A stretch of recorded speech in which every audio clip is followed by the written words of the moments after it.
What's up, guys, and welcome back to another vlog. Today I thought I'd be doing some informative vlogging, telling you guys a little bit. I know a lot of you have had questions about logs and hours of service, and I've also had a ton of emails from you guys saying that you just got approved for your orientation and your onboarding for driving for whatever company you signed on for. So I want to congratulate you all. That's awesome. There's only a select few. I feel like I'm in like the army. It's like there's only a select few of you who can make it, you know. But it's true. Like you need some kind of skill and some kind of, normally you need some kind of experience, to do this stuff. So if you have that stuff, congratulations on making it. So today I thought I'd talk about logs. A lot of people have questions about logs. We'll start off with that. If you see me looking over here, it's because I have just a tiny list of things that I want to touch on so I don't forget. Basically, as an RV transporter, you're considered a commercial driver. You are a commercial driver, especially if you have a US DOT number on the side of your truck and a MC number, motor carrier number. So with that comes hours of service rules. With hours of service rules, you are not allowed to go over 14 hours in a day. That's between on duty, so that's with your pre-trips, your bathroom breaks, and your total drive time as well. And you're not allowed to go over 11 hours of driving time. Okay? So 14 hours, you can have a 14-hour work day and an 11-hour drive time day. And basically, so you want to make sure every time you stop for a bathroom break, you're logging that because you don't want to lose driving time. Now, if you, excuse me, I'm talking over here. So if you log, if you log all your hours and you go over that stuff, you can be in some trouble with your company. They can get fines. When you pull into a scale, if DOT does like let's say like a level 1 inspection, they can ask you for your logs, which they most likely will, and they'll run through them and they'll see where you picked up and where you dropped off, and they can actually put it into their phones too, and they'll see how long it should take you to go from here to here. And if it's like a huge difference, they can fine you for that. You can get in trouble. You can get put out of service. So just make sure you're doing what you're supposed to do. You don't want any problems. The fines for DOT are ridiculous. I mean, I've seen some people get fines for like $6,400. This one guy, I went to a dealer a couple months ago, and this guy was telling me that they were trying to be on the cheap, and they were trying to move trailers from one dealership to another. And they didn't have a CDL, they don't have a DOT number, anything, and they were overweight, so they were over 16,000 pounds. So over 16,000 pounds, over 26,000 pounds, excuse me, you need a CDL. So the DOT pulled him over, nailed him for no CDL, overweight, no DOT numbers, no MC numbers. Gave him a $6,400 fine. And he was just trying to save a couple bucks. He was going from Myrtle Beach to down to somewhere in Florida. So that was a very expensive transport for him. He should have just hired us. It would have been a lot cheaper than $6,400, but it is what it is. So yeah, so you guys got to make sure that you're logging. It's really important. Now, with logging, depending on the company, I think most companies are on a electronic log now. Now, electronic log doesn't exactly mean you're running an ELD. An ELD, if you don't already know, is something that you plug into the truck. Usually goes into the OBD2 reader, underneath, and it logs your movements for you. It'll log where you're at. It'll log if you're in drive, if you're parking, if you're sleeping, if you're off duty, on duty, and you can adjust it too a little bit, but you can't really lie on an ELD because it plugs it right into the computer. So if you're in drive, it's marking it as driving. And then a regular paper log, like we run Keep Trucking on our apps for Verizon, and you pretty much manually put it in because it's on your phone. So you manually log driving or off duty or bathroom breaks, etc. So you just gotta, once you go for orientation, they'll teach you about all this stuff. They'll probably run you through the app, and if you have any questions, of course, you can ask them, or you can always ask your friends Sean and Sam over here. And well, I'm not very good at it, so. Well, I always tell you when to do it and stuff. She reminds me to do it because I forget a lot. Yeah. So. Yeah, if you have a partner, make sure you teach her or him how to do it. That way they can keep up with it for you. Yeah, because there's definitely been times where I jump back in the driver's seat and she's like, "Are your logs up to date?" And I'm like, "Oh crap!" And I had to go in and fix it accordingly. So, but logs are really important. Make sure you're staying up to that because you will get deleased if you're not keeping up on that. If you have too many And then if issues. if you don't keep up with it, then you're like, oh crap, when did I stop to get to get gas? When did I stop to eat? Where was my last location where I stopped? You'll get overwhelmed. Right.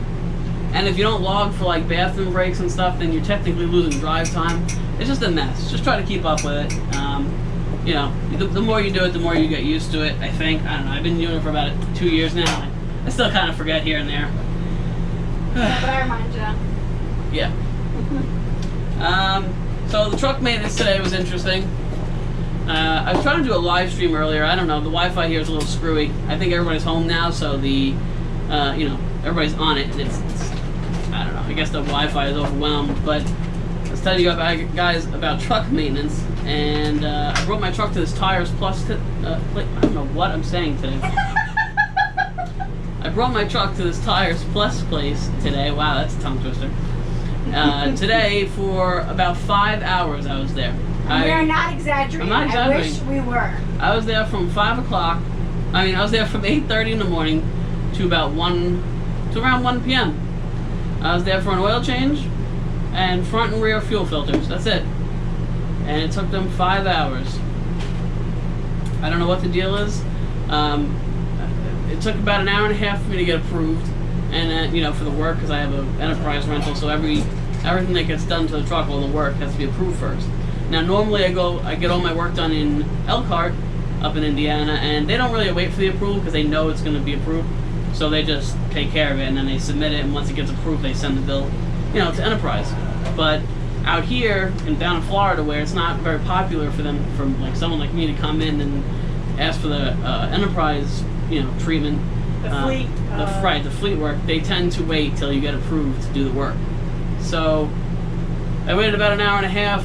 They finally started doing it. I don't know. I just saw my truck going up and down on this lift, up and down, up and down, like they were giving it a ride or something. It took over an hour for them to figure out that they had the wrong fuel filter. Yeah. Took another hour and a half for somebody to go get it. It took another hour and a half just for them to put it on. Yeah, I don't know. It was insane. I would never go back there.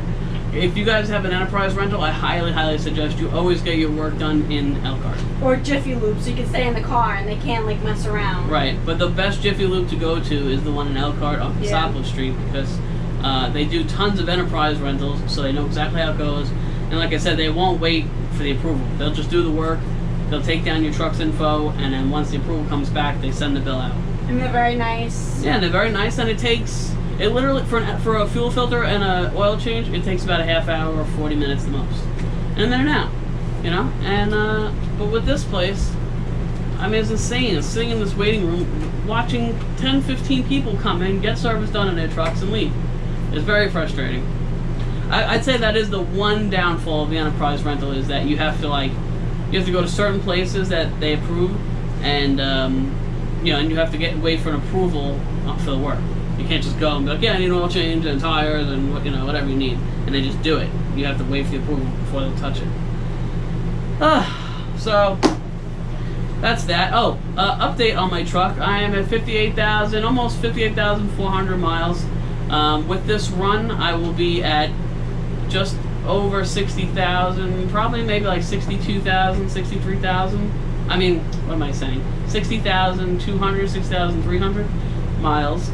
And if you're unfamiliar, you're supposed to get a new truck at every 60,000 miles. Now with this whole COVID thing, and now with the enterprise rental program, it's very popular. So sometimes you can get, you know, you can have your truck a little bit longer. I know some people have had their trucks for like 75, 80,000 miles compared to, you know, the 60,000 where you're supposed to get swapped. Personally, to me, it doesn't really matter as long as the truck is running good. And my truck, my Ram, is running like a champ. Knock on wood, I've never had any problems with it. She's always been great. She always starts. She pulls great. The only time it had to get work on it is when it had that recall. Right, I had a recall, but there was no issues. It was just like a preventative recall, so I wouldn't have any issues down the line. Anyway, update with the truck. I am getting a new Ram. I spoke to them up there today, and I told them I don't really come up to Elkhart a lot. I try not to, guys, because, you know, I'm all the way down here in Florida, so I try to just do reloads around this part of the country. You know, I said, but since I'm going from Florida to Michigan, I could just jump down that 3.5 hours to Elkhart, grab a new truck, and then do a reload back down here. So I asked him, do you guys have any trucks? Can I swap out while I'm up there? And he found me another 2020. It's the same exact truck. You guys aren't even going to notice a difference. We're waiting for him to like 100% tell us it's ours. Right. He found it in the system. He said it's available. And then he said once my name is on it, then he will send me a text message confirming. But yeah, that'd be good. I really don't have an interest in getting a Ford. I didn't like the way they drive. I don't like the way they feel. I don't like the mirrors. I don't know if it's just that I'm set in my ways and I've had this truck since the start, so I'm just used to it. But I have driven the Fords. They're not a bad looking truck, and they have power and stuff. I don't know. I like the Ram. I like the way it drives. I like the way it sounds. I'm used to the way everything works. So I'd be really happy if I can get another Ram. So we're just waiting for the confirmation.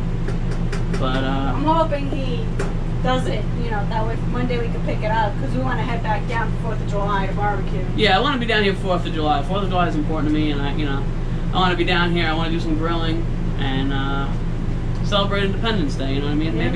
Maybe do something else too, so we'll see. But I wanted to throw this video up, say what's up to you guys, and just fill you in on logs, hours of service. Make sure you guys are keeping up with that. It's really important. For all the newbies out there, if you guys are going in for orientation and stuff, just make sure you have all the gear. Make sure you have your weigh slip. So I know some people are asking questions about that. You have to weigh your truck with everything in it that you would normally carry. So if you're going to do fifth wheels, you put you weigh it with a fifth wheel in the bed. Your weight distribution bars, maybe your clothes and all your gear and just whatever you would normally have in the truck on a normal day of running. That way you can get the most accurate weight reading, because if you don't have a CDL, you do not want to go over that 26,000 pounds between your truck and your trailer. So you want to know what your truck weighs fully loaded with all your stuff in it, and then whatever the dry weight is of a trailer. And then also if you're in a situation like I am, where I'm about to pick up a trailer that's a personal trailer from somebody, and it could be loaded. So with that weight, I just go by the GVWR, which is the gross weight, not the shipping weight. And I'll just add those two numbers together. And most likely with a travel trailer, it's going to be under 26,000 pounds, unless it's like a park model or something. Those things can weigh 14,000, 15,000 pounds, and they are horrible. If it was a park model, I don't think we would have grabbed it. No, I don't think I would have grabbed it either, especially not loaded. Yeah. But yeah, that's about it, guys. If you're hitting your 70,000, if you're hitting your 70 hour, there's also a 70 hour rule where if you run your 70 hours, you have to take a 34-hour reset. So if you're on duty for 70 hours within 1 week, you have to take a 34-hour reset. You have to stay off duty the whole entire time. So that's just something to keep in mind as well. So if you have to do that, maybe try to make sure you're home or you're in a comfy hotel or just somewhere where you'd want to hang out. I know some guys hang out at truck stops for 34 hours, and I couldn't imagine doing that. I would lose my mind. I can't stay in the car for 36 hours straight. I don't know. But so just keep that in mind. So if you go over 70 hours, 34-hour reset is required. I think that's all I got for you guys. I just wanted to shoot a video out tonight to say what's up. We're just cooking, and we're waiting for this run on Thursday morning. I'm going to be picking it up, and we're going to be dropping it off Saturday. So, yeah. Like I said, if you guys have any other questions, you can shoot us an email. My email is always down below in the description. And you can always feel free to drop a comment. Or hit us up on Instagram for a quick response. Yeah, Sam's pretty good about writing back. If you guys have any questions and she doesn't know, she'll ask me, and we get back to you. Yeah, if you haven't followed us on Instagram, I highly suggest you do. We upload daily. Yeah, we upload daily, probably multiple times. Just pictures and stuff. Yeah, and you get a feel for what we're doing and stuff. So, all right, guys, that's all I got for you tonight. I hope you're all having a great night. For all of you who are going to orientation soon, I wish you the best of luck. Good luck, guys. Welcome to the family. Let me know how it's going. For all of you who, I know I got a lot of newbies who, well, not newbies, but new people on the channel that are, RVers and stuff. I appreciate you guys subscribing, and I hope you guys stick around. And we'll see you soon.